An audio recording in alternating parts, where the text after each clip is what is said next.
நான் ரொம்ப நாளாக இந்த நோயினால் அவதிப்பட்டுட்ருக்கேன். நிறைய டாக்டர்ஸை பார்த்துட்டேன். எனக்கு எந்த ரிசல்ட்டுமே இல்லை. நிறைய ப்ரேயர் பண்ணிட்டேன், எனக்கு குணமாக மாட்டேங்குது.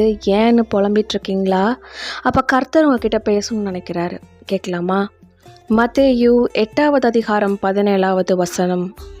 அவர் தாமே நம்முடைய பலவீனங்களை ஏற்றுக்கொண்டு நம்முடைய நோய்களை சுமந்தார் என்று எசையா தீர்க்கதரிசினால் உரைக்கப்பட்டது நிறைவேறும்படி இப்படி நடந்தது. இதே அதிகாரத்தில் ஸ்டார்டிங்கில் ரீட் பண்ணி பார்த்தீங்கன்னா, ஒரு குஷ்டரோகி ஏசப்பா கிட்ட வந்து, உங்களுக்கு இஷ்டம் இருந்தால் என்னை குணப்படுத்துங்க அப்படின்னு சொல்லி கேட்பாரு. உடனே நான் இஷ்டப்படுறேன், நீ குணமாக அப்படின்வார். உடனே அந்த குஷ்டரோகியும் குணமாயிடுவார்.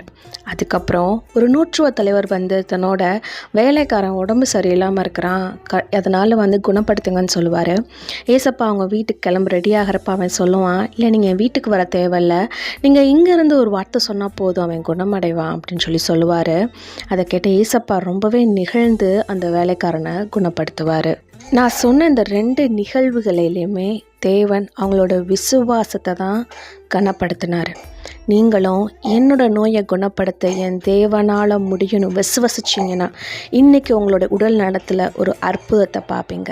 உங்களுக்கு இந்த செய்தி ஆசீர்வாதமாக இருந்தால் இந்த வீடியோவுக்கு ஒரு லைக் பண்ணிவிட்டு, இதை நீங்கள் யார் கூட ஷேர் பண்ணணும், யார் இதை கேட்கணும்னு நீங்கள் நினைக்கிறீங்களோ அவங்களுக்கு சென்ட் பண்ணுங்கள். தேவன் உங்களை ஆசீர்வதிப்பார். ஆமென்.